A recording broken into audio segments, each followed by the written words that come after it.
திருவடிகள் போற்றி போற்றி.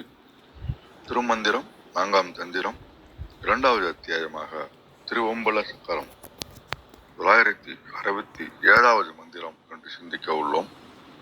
வீண்டழலாம் விகிர்தன் திருநாமத்தை சோர்ந்தொழியாமல் தொடங்கும் ஒருவர்க்கு சார்ந்த வினை தூயர் போகத் தலைவனும் போந்திடும் என்னும் பொரிசடையோனே. விளக்கமாக, வினைகளிலே வீழ்ந்து கிடப்பவர்கள் யாராலும் உருவாக்கப்படாத இறைவனின் திருநாமமாகிய நமச்சிவாய என்னும் மந்திரத்தை முறைப்படி மனம் சோர்வடையாமல் ஓதிக்கொண்டிருந்தால் அவர்களை நல்வழிப்படுத்தி அவர்களின் வினைகள் மற்றும் அவற்றால் உண்டாகும் துன்பங்களையும் நீக்கி அருளுவான் விரிந்த சடையணைந்த இறைவன். நன்றி. வாருங்கள் ஐயா. பாலசுந்தர் ஐயா, வணக்கம். அனைவருக்கும் காலை வணக்கம். ஓம் திருமூலரின் திருவடிகள் போற்றி போற்றி. திருமந்திரத்தில் 967வது மந்திரம், திரு அம்பல சக்கரத்தில் 54வது மந்திரம். வீழ்ந்தும் எழலாம் விகிர்தம் திருநாமத்தை சோர்ந்து ஒழியாமல் தொடங்கும் ஒருவர்க்கு சார்ந்த வினைத்துயிர் போக தலைவனும் போர்ந்திடும் என்னும் புரிசடையோனே. அதாவது வீழ்ந்தும் எழலாம். இந்த ஆன்மீக பயணத்தில், அதாவது ஒரு குழந்தை நடக்கிறதுக்கு முன்னால பல முறை விழுந்து எழும். அதே மாதிரி வீழ்ந்தும் எழலாம்னா இதுல தோல்வியை கூட அடையலாம், தடை வரலாம். வீழ்ந்தும் எழலாம், அப்போ தொடர் முயற்சி வேண்டும். விகிர்தம் திருநாமத்தை, அதாவது குறையொன்றும் இல்லாத இறைவனின் திருநாமத்தை சோர்ந்து ஒழியாமல், சோர்ந்து என்பது நம்ம தொய்வு இல்லாமல், நம்ம அதில் சோர்ந்துடக்கூடாது. முடியுமா முடியாதா அப்படின்ற சந்தேகமே இல்லாமல் சோர்ந்து ஒழியாமல் இந்த தவமுறையை தொடங்கும் ஒருவருக்கு சார்ந்த வினைத்துயர் போக அந்த இவ்வாறு பயிற்சி செய்யக்கூடிய பயிற்சியாளருக்கு வினைத்துயர் போக தலைவனும் போர்ந்திடும். தலைவனும் போர்ந்திடும் என்பது, இந்த இறைவன் ஒரு குழந்தைய நம்ம பாதுகாப்பா ஒரு போர்வையை வச்சு போர்த்தி பாதுகாப்போம். அதுபோல நமக்கு துன்பத்தை பூரா நீக்கி மீள துன்பம் வராம பாதுகாப்பார் என்னும் புரிசடையோனே அப்படின்னு இந்த பாடல்ல சொல்றாங்க. அப்ப என்னன்னா, ஒன்னார் தேற்றலும் ஓந்தாரை ஆக்கலும் எண்ணினன் தவத்தால் வரும் அப்படின்றது இப்பாடலின் கருத்தாகும்.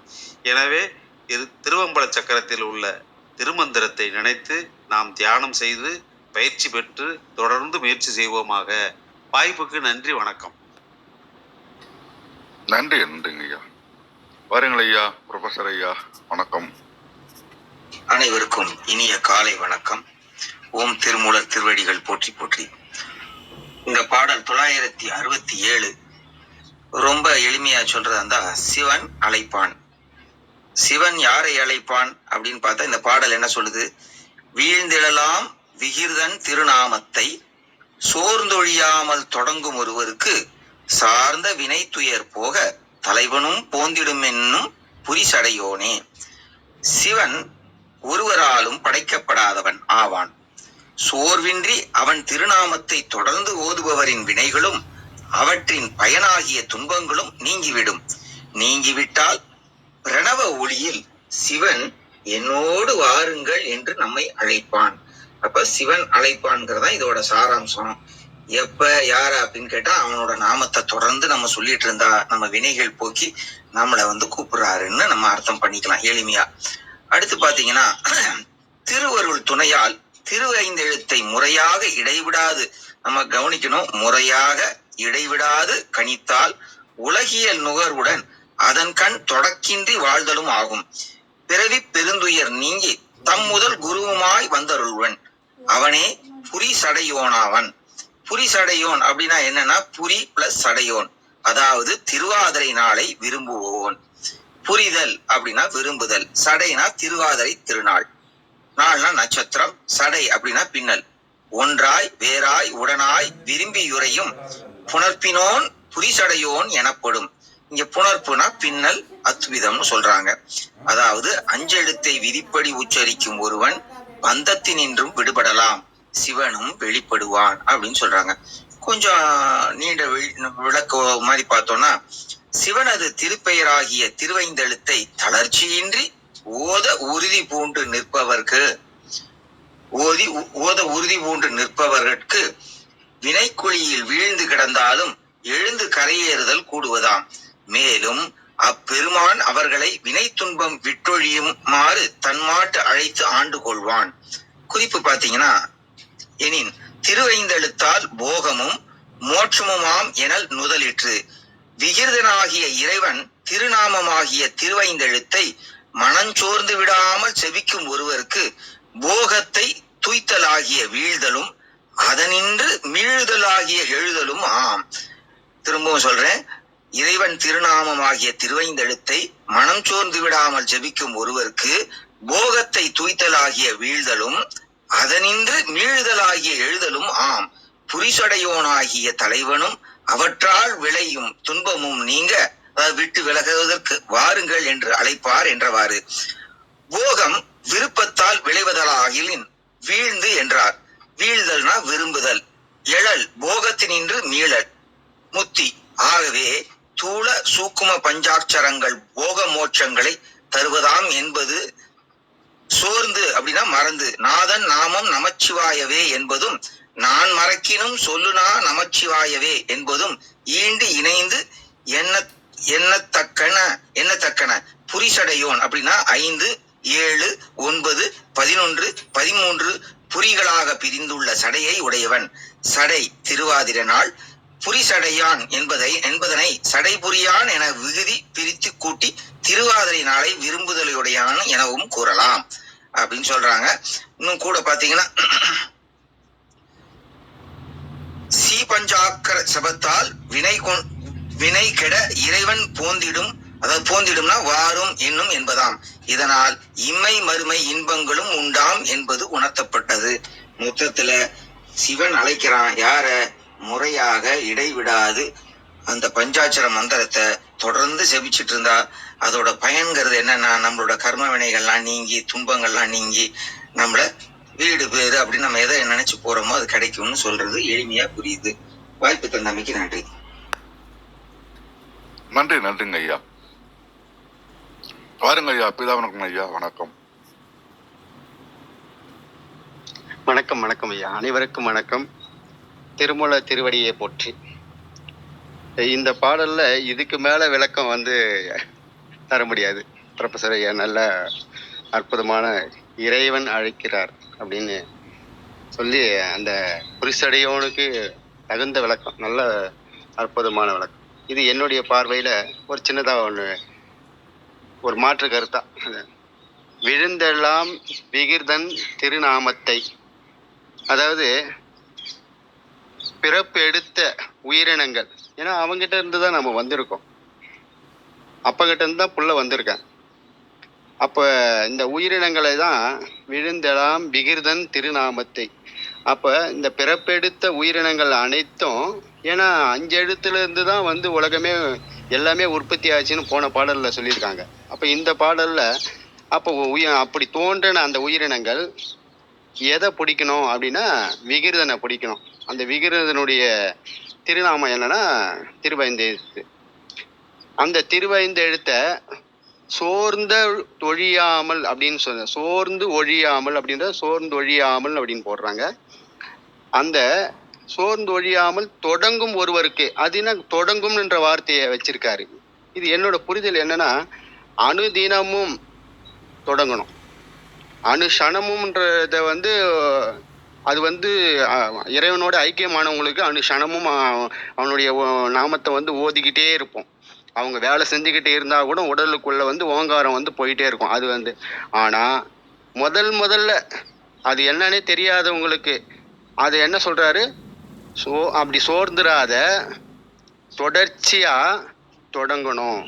தொடங்கும் ஒருவருக்கு சார்ந்த வினைத்துயர். அது என்னங்க சார்ந்த வினைத்துயர் அப்படின்னா, நம்ம உயிரினங்களுக்கு இறைவன் ஏதோ ஒரு பசையை ஒட்டி தான் அனுப்புறாரு. அந்த பசையை நீக்கிறதுக்காக, வினைப்பயனை நீக்குவதற்காக, அந்த வினை எப்படி நீக்கணும்னா அவர் சொல்றாரு, அந்த அப்போ ஒரு பாலை வந்து கண்டினியூவாக வந்து ஒரு பதத்துக்கு காசின பிறகு தான் அதில் அந்த காடின்ற புளிப்பு விடும்பொழுது அதுக்கு வந்து நமக்கு அந்த பட்டர் கிடைக்கும். அதுபோல் சும்மா இருக்க இந்த அதாவது பசும்பால் அதில் நேரடியாக விட்டோம்னா வேற மாதிரி கிடைக்கும், வேற மாதிரி துர்நாற்றத்தில் வரும். ஆனால் அதுக்கேற்ற பக்குவம் அந்த வெப்பத்தை வந்து தொடர்ச்சியாக கண்டினியூவாக வந்து காசின பிறகு அந்த காடியை விட்டோம்னா அழகாக பிரிஞ்சு வெளியே வரும் பாரு. அதுபோல் ஒரு அந்த சார்ந்த வினைத்துயர் போக தலைவனம், அந்த தலைவனுன்றது தான் நமக்கு நாம் வந்து அந்த அறிந்து தெரிந்து அந்த பாலை காய்ச்சி அதில் விடுற அந்த காடி என்ற புளிப்பு போர்த்திடம் என்னும் புரிசடையோனே. அப்படி நம்ம அவரை வந்து அணுகும்பொழுது அதை வந்து எப்படின்னா கைப்பிடிச்சி கூட்டிட்டு போற மாதிரி, வாங்கப்பா உங்க வினைத்துயர் நீங்கிடுச்சுன்னா அதுக்கு அடுத்ததை வந்து நீ எங்கேயும் போகல, நான் வந்து உன்னை கைப்பிடிச்சு கூட்டுன்னு போயிடுவேன். அப்படி அதான் ஐயா சொன்னாரு, இறைவன் அழைக்கிறது அதுதான். வினை நீங்கிட்டாலே அது ஆட்டோமேட்டிக்கா அது எங்க போகுமோ அது அங்க தானா போகும். அந்த வினையை நீக்கிறதுக்கு தான் இந்த திருவைந்தெழுத்து. அந்த நல்வினை தீவினை ரெண்டுமே வினை தான். அப்ப வினைகள் அற்று இருக்கணும் அப்படின்னா சார்ந்த வினையை வந்து நம்மளோட வந்த உயிரினம் ஜனிக்கும் போது வந்த அந்த வினையை அறுக்கணும்னா அந்த திருவைந்தெழுத்தை உணரணும். அந்த திருவைந்தெழுத்தை உணரனா அதை தொடர்ச்சியா உணரணும். தொடர்ச்சியா உணர்றதுக்கு தான் அது தொடங்கும். நான் அதை ஒருவருக்கு அது அணுதினமும் எப்படி வந்து சூரியன் வந்து நமக்கு ஒரு கண்டத்துல இப்படி மறைஞ்சு மறுபடியும், ஆனா சூரியன் எனி டைம் உதிச்சுட்டு தான் இருக்காரு. ஆனா நமக்கு வந்து இறைவனுடைய படைப்பு அப்படி கொடுத்துருக்காங்க. சந்திரன் ஒரு பகுதியும் சூரியன் ஒரு பகுதியும் வந்து எப்படி உலகம் இயங்கிட்டு இருக்கு அப்படின்ற இரவு பகல் அப்படின்னு, அந்த மாதிரி அந்த ஒவ்வொரு நாளும் ஓய்வெடுத்து இரவு கழிச்சு காலையில வந்து தொடங்கும் போது அந்த விஷயத்தை நம்ம அணுதினமும் தொடங்கணும் அப்படின்றது தான் வந்து சோர்ந்தொழியாமல், அந்த சோர்ந்துடாதீங்க. அப்படி தொடங்கிட்டீங்கன்னா மீதியை வந்து நீங்க எதுவுமே பண்ண தேவையில்ல. அணுதினமும் கதிரவன் எப்படி காலையில எழுந்து தொடங்குறாரோ அது மாதிரி நீங்க தொடங்கிக்கிட்டே இருந்தீங்கன்னா உங்களை நான் கைப்பிடிச்சு கூட்டும் போயிடுவேன். நீங்க எந்த சிரமம் என் கூடவே வரலாம் அப்படின்றதான். அதான் இந்த நிறைய புறநானூறு அகநானூறுல தலைவன் தலைவியை பத்தி பேசும்போது அற்புதமா எழுதுவாங்க. அதுக்கு அந்த இலக்கண ஆசிரியர்களுக்கு எடுத்து சொல்லும்போது தான் மிக அற்புதமா இருக்கும். தலைவனும் தலைவியும் பேசும்பொழுது அந்த மாதிரி இந்த இடத்த வந்து பாடலை எழுதியிருக்காரு. இந்த பாடலை நான் உணர்ந்த கருத்துக்களை உங்களோட பகிர்ந்தமைக்கு நன்றி. நன்றி, வணக்கம். நன்றிங்கய்யா. மற்றொரு கோணத்தில் விளக்கியமைக்கு நன்றி. வாருங்களம்மா கிருத்திகா அம்மா, வணக்கம்.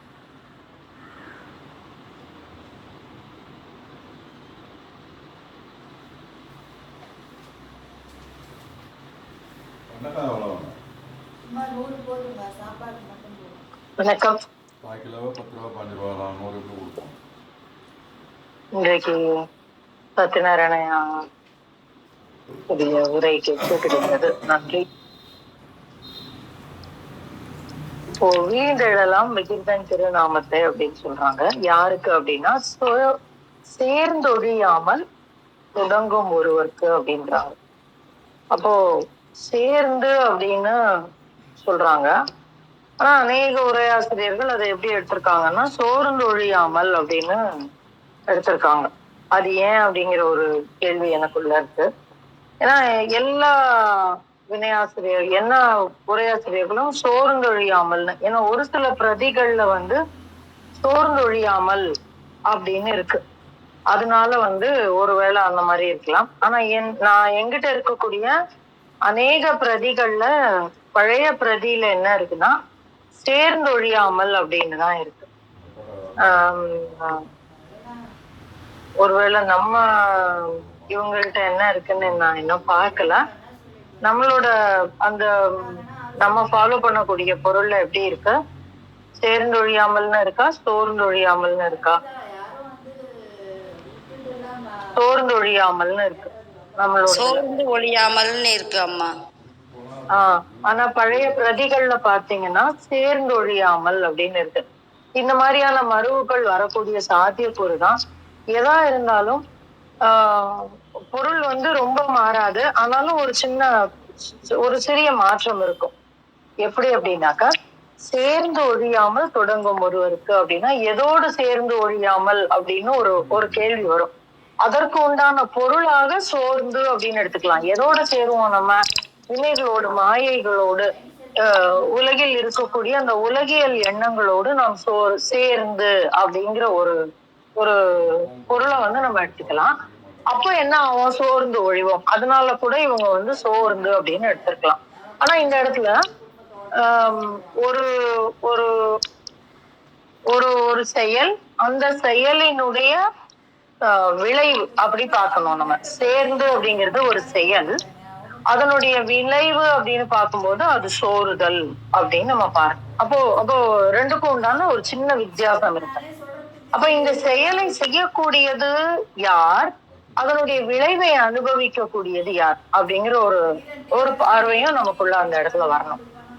இப்ப இந்த கேள்விய இந்த ஒரு பார்வையை நம்ம மனசுல வச்சுக்கலாம். வீழ்ந்தெழலாம் விகிர்தன் திருநாமத்தை சேர்ந்தொழியாமல் தொடங்கும் ஒருவருக்கு அப்படின்னு. அப்போ இந்த இடத்துல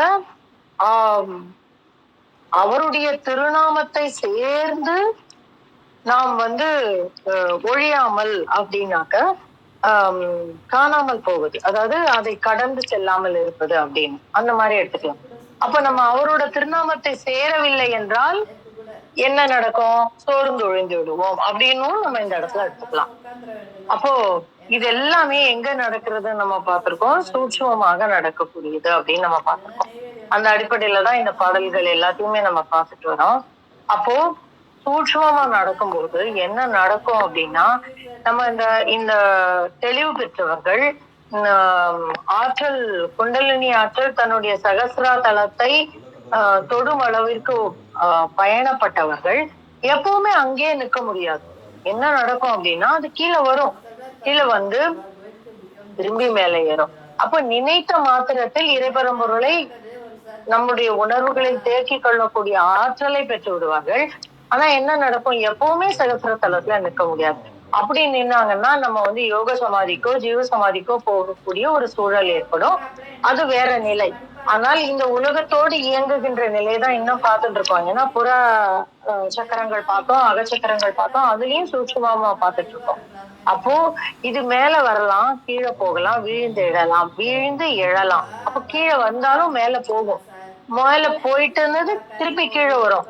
அப்போ எல்லா சமயமும் அந்த அந்த அந்த அந்த சேனல்னு சொல்றோம் இல்லையா, அந்த பாதை தெளிவாக இருக்கும். எப்ப வேணா எழலாம், எப்ப வேணா வீழலாம். ஆனால் இறைபரம்பொருளின் திருநாமத்தை நம்ம எப்பொழுதுமே பற்று கொண்டிருந்தால் சேர்ந்து ஒழியாமல் தொடங்கும் ஒருவருக்கு அப்படின்னா, இங்கிருந்து நம்ம ஆரம்பத்துல இருந்து தொடங்கும் பொழுது அந்த அவரை பற்றி கொள்ளாமல் அவருடைய திருநாமத்தை பற்றி கொள்ளுதல் தான் ஒரு ஏணி நமக்கு. இப்ப எப்படி மேல எழும்புகிறது?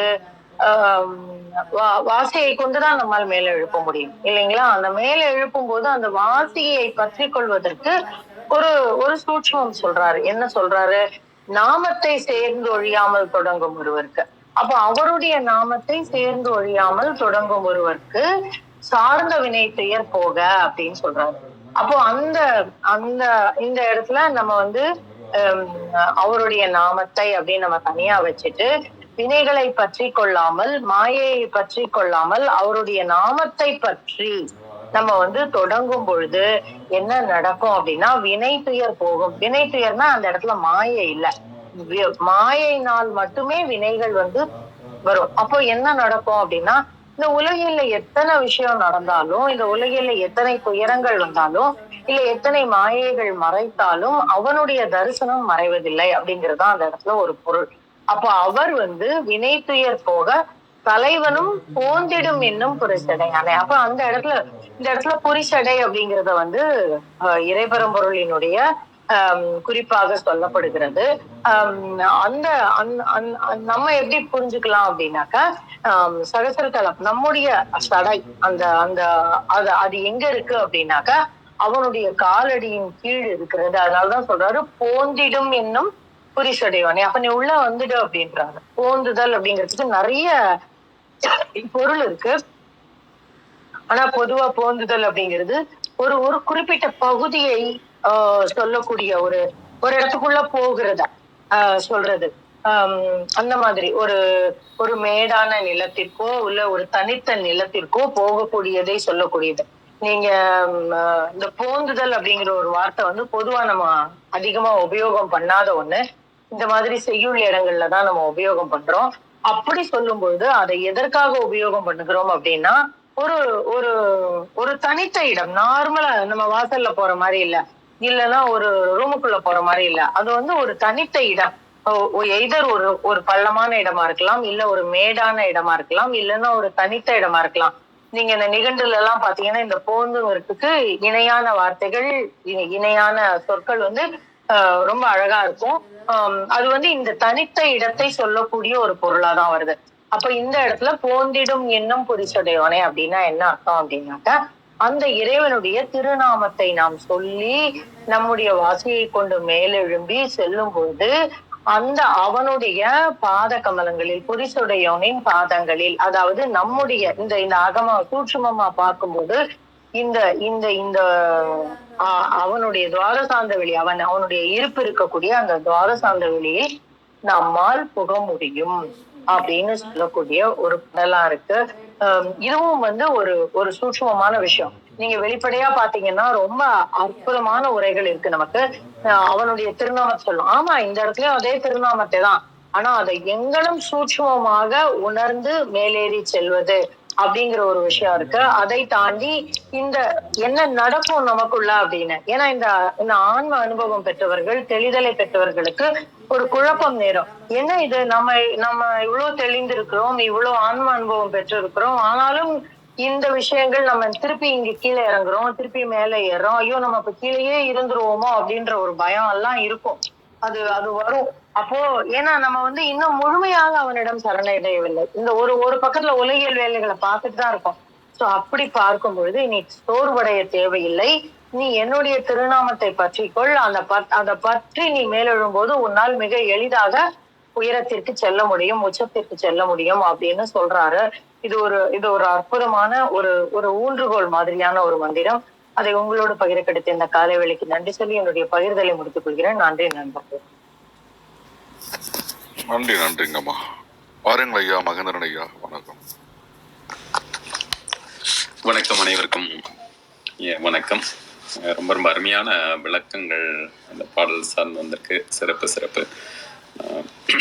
வீழ்ந்தழலாம் விகிர்தன் திருநாமத்தை, வீழ்ந்தழலாம் விகிர்தன் திருநாமத்தை சோர்ந்தொழியாமல் தொடங்கும் ஒருவர்க்கு சார்ந்த வினை துயர் போகத் தலைவனும், சார்ந்த வினை துயர் போகத் தலைவனும் போந்திடும் என்னும் புரிசடையோனே, போந்திடும் என்னும் புரிசடையோனே, புரிசடையோனே. வீழ்ந்தெழலாம் விகிர்தன் திருநாமத்தை. அந்த இதுல இரண்டாவது அடியை நீங்க பாத்தீங்க அப்படின்னா, சோர்ந்தொழியாமல் தொடங்கும் ஒருவர்க்கு, அதை வந்து சோர்ந்தொழியாமல் தொடரும் ஒருவருக்குன்னு கூட போட்டுக்கலாம் இல்லையா? ஏன்னா தினம் தினம் நம்ம சொல்லிக்கிட்டே இருக்கிறோம், எந்த ஒரு சோர்வும் இல்லாமல். திருக்குறள்ல ஒன்று வரும், நெடுநீர் மறவி மடி துயில் அப்படின்னு. அந்த நான்கை வந்து நம்ம நீக்கிறோம் அப்படின்னா, அதை நீக்காதவர்கள் தாமாகவே அந்த மரக்களத்தில், அதாவது அந்த வாழ்க்கையின் முன்னேற்றம் என்கின்ற பாதையில் செல்லாமல் அதற்கு எதிர் திசையில் இருக்கின்ற களத்தில் ஏறுவதற்கு சமம் அப்படின்னு சொல்லுவார். அதாவது தள்ளி தள்ளி போடுறது, அப்புறம் மறவி, அது இமைப்பொழுதும் என் நெஞ்சில் நீங்காதான் தாழ் அப்படின்ற மாதிரி அந்த இறை நிலையை அல்லது வாழ்வின் உயர் நிலையை நம்மளுடைய எதெல்லாம் நம்ம நிச்சயமாக செய்தாக வேண்டும், அந்த செயலை செய்யாம சோம்பி இருக்கின்ற ஒன்று. இப்போ மடி என்று சொல்கிறார், அது வந்து சோம்பேறித்தனம். அதே மாதிரி துயில், தூங்கக்கூடாத நேரத்தில் தூங்குவது. இந்த நான்கையும் நம்ம இங்கே கூட பொருத்தி பார்க்கலாம் அப்படின்னு நினைக்கிறேன். நம்ம அந்த ஒரு திருநாமம் அதில் வந்து உலகியல் இன்பத்தில் எந்த ஒரு வகையிலையும் எது நமக்கு வாழ்வின் ஒரு உயர்வான மெய்ப்பொருள் அப்படின்ற அந்த ஒரு மெய்ப்பொருளை உணராமல் ஒரு உலகியல் விஷயத்திலேயே விழுந்து கிடப்பவர்கள், அவர்கள் யாராலுமே உருவாக்கப்படாத அளவுக்கு இருக்கின்ற அந்த சதா சிவத்தின் அந்த உயர் மந்திரமான அந்த நமசிவாய என்ற மந்திரத்தை முறைப்படி அவங்க சோர்வே அடையாம ஒதுக்கிட்டு இருந்தா.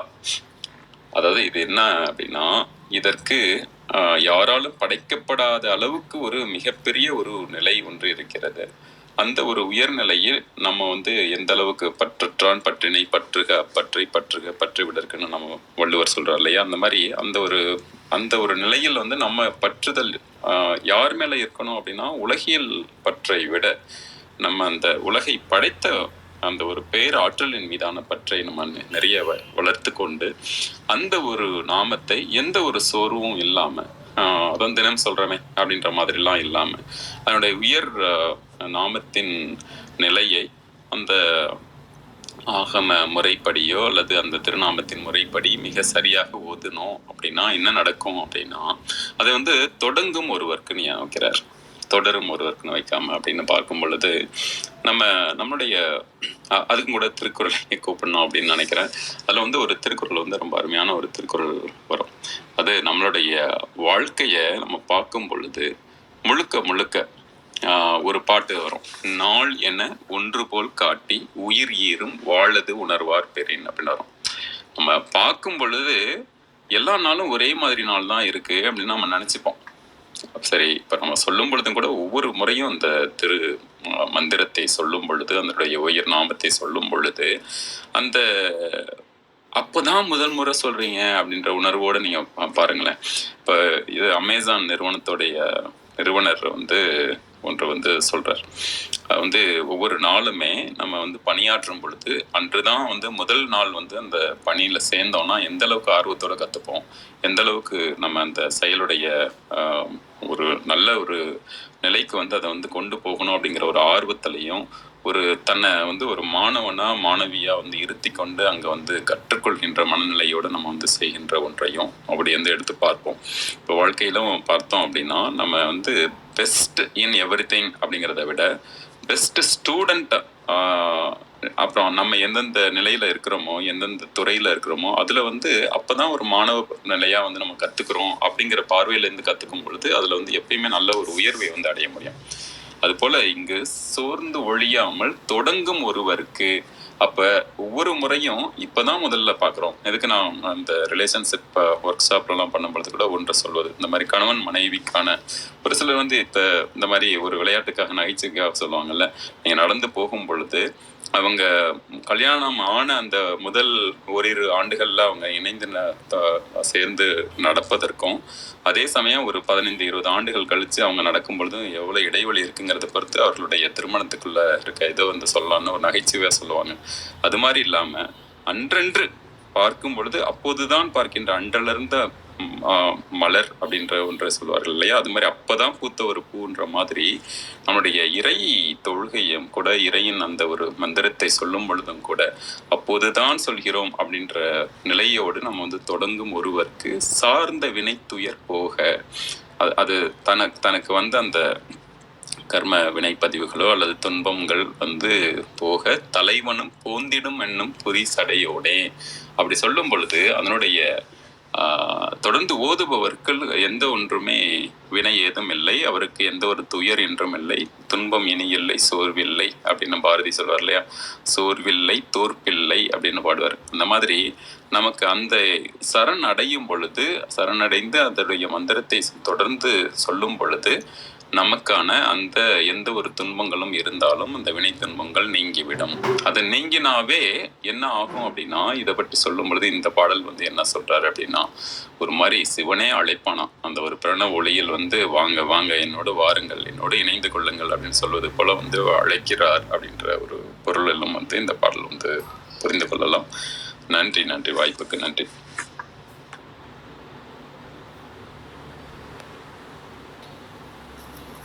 நன்றிங்க ஐயா. வாருங்களம்மா விந்தியாம்மா, வணக்கம். அனைவருக்கும் வணக்கம். ஓம் நமச்சிவாய போற்றி. ஓம் திருமுலரே போற்றி. 967வது மந்திரம்.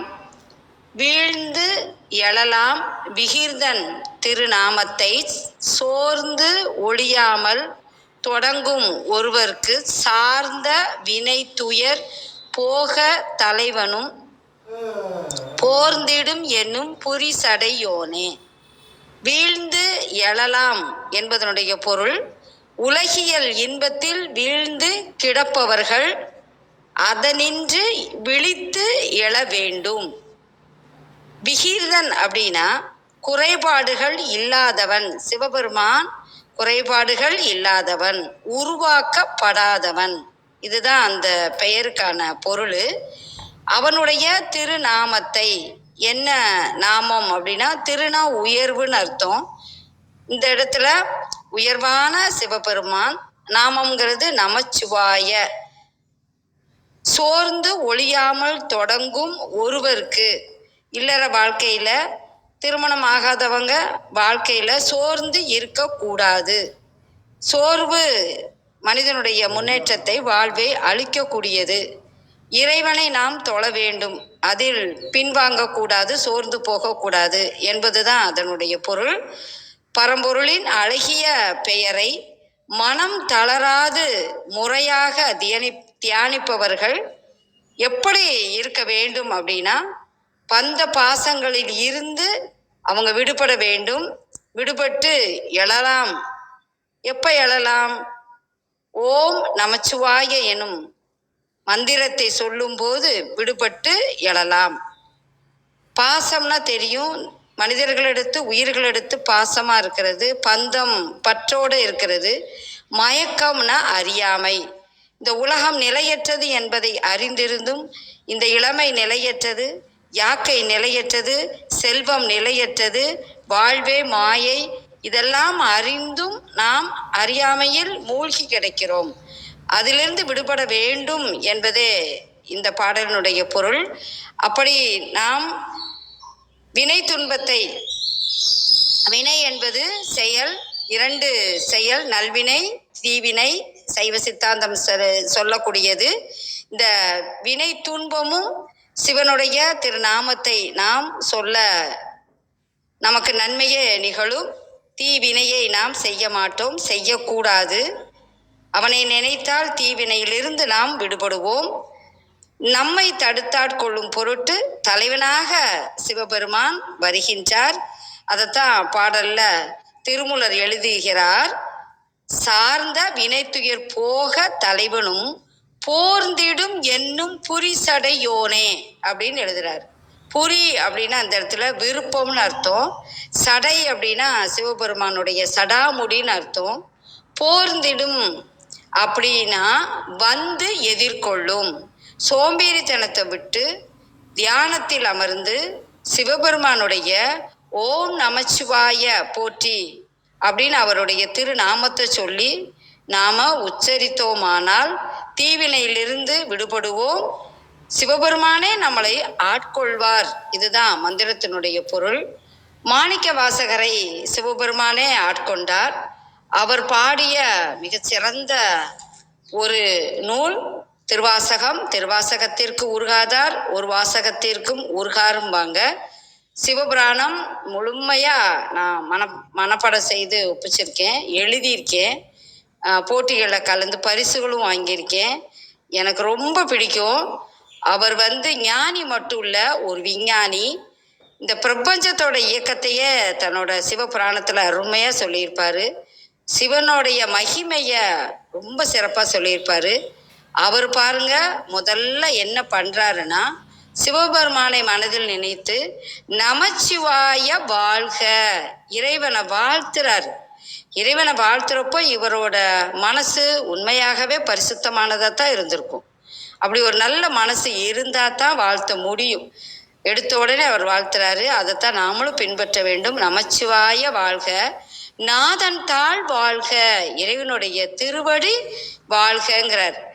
இறைவனை ஓவியமாக வரைகிறவங்க பாதத்திலிருந்து கேசம் வரைவாங்க. மனிதரை வரையணும்னா முகத்தை வரைஞ்சிட்டு அப்படி கீழே பாதத்துக்கும் வருவாங்க. அதுக்கடுத்து அவர் சொல்றார் பாருங்க, இமை பொழுதும் என் நெஞ்சில் நீங்காதான் தாழ்வாழ்க. ஒரு சொடக்கு போடுற இந்த நேரம், கண்ணு வைக்கிற நேரம், தமிழ்ல மாத்திரைன்னு சொல்லுவாங்க. இந்த கணம் கூட உன்னை நினைக்காம நான் இருக்க மாட்டேங்கிறார். அருமையான சிவபுராணத்துல சொல்லப்பட்ட அந்த வரிகள் நம்ம வாழ்க்கைக்கு பின்பற்றக்கூடிய வரிகள். அப்புறம் அடுத்தடுத்து வரும். அதுல அவர் எழுதுறாரு, சிவனவன் என் சிந்தையுள் நின்ற அதனால் அவனருளாலே அவன் தாள் வணங்கி சிந்தை மகிழ சிவபுராணம் தன்னை முந்தை வினை முழுதும் ஓய உரைப்பன் யான். ஏன் நான் இத சொல்ல போறேன் அப்படின்னா, என்னுடைய போன ஜென்மத்து வினை அது முழுதும் போயிடணும். அடுத்த பிறப்புக்கு நான் இந்த பிறப்புல எந்த தீவினையும் செய்திட கூடாது. அதற்கு நான் என்ன செய்ய வேண்டும்? என்னை படைத்த இறைவனையே இமை பொழுதும் கூட அதை கொஞ்ச நேரம்னாலும் நினைக்காம இருக்கக்கூடாது, நினைச்சுக்கிட்டே இருக்கணுங்கிறாரு. நான் அவரை நினைக்கிறதே அவர் என்னை ஆட்கொண்டதுனாலங்கிறத பதிவு பண்றாரு.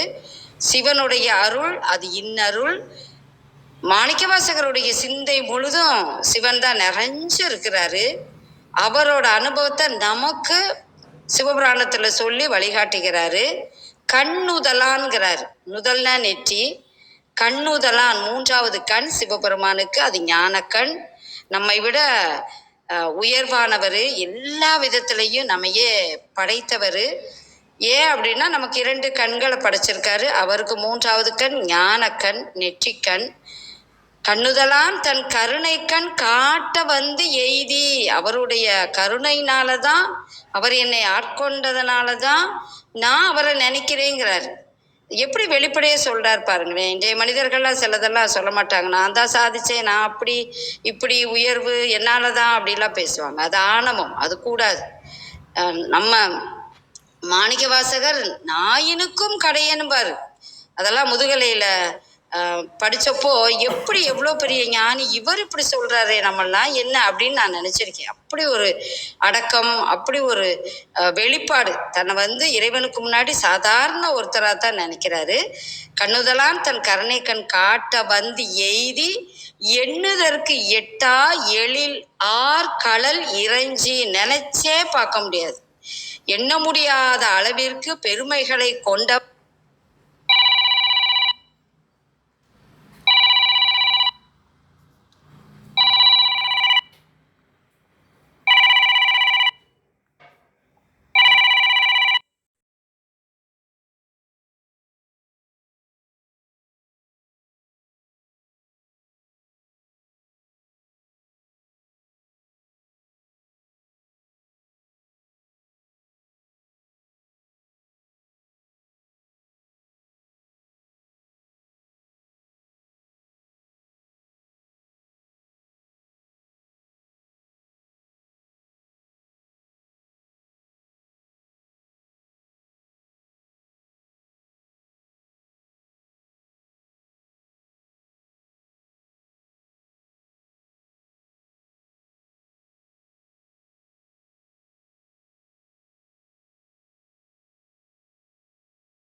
சிவபெருமான் அவனுடைய அழகான எழில்னா அழகான கழல்னா திருவடிகளை இறைஞ்சினா நான் ரொம்ப ரொம்ப மனம் உருகி நான் வணங்குவேன் அப்படின்றார். திருமந்திரத்தோட பாடலுக்கும் இதுக்கும் ரொம்ப நல்ல ஒரு தொடர்பு. அவர் மந்திரமா 4 அடிகள்ல சொல்லியிருக்காரு. நமக்கு சிவபுராணமா மாணிக்க வாசகர் சொல்லியிருக்காரு.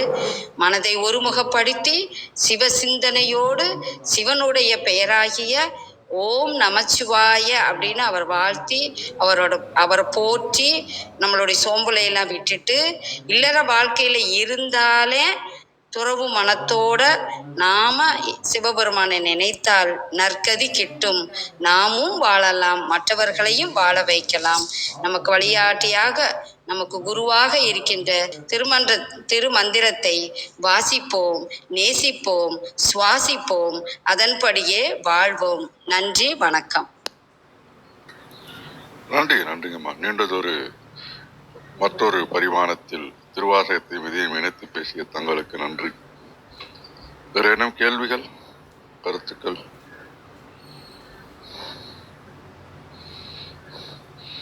நன்றி. நேரம் கருதி தளத்தை நிறைவு செய்வோம். மீண்டும் நாளை காலை சந்திப்போம். தளம் நிறைவேறுகின்றது. 5, 4, 3, 2, 1.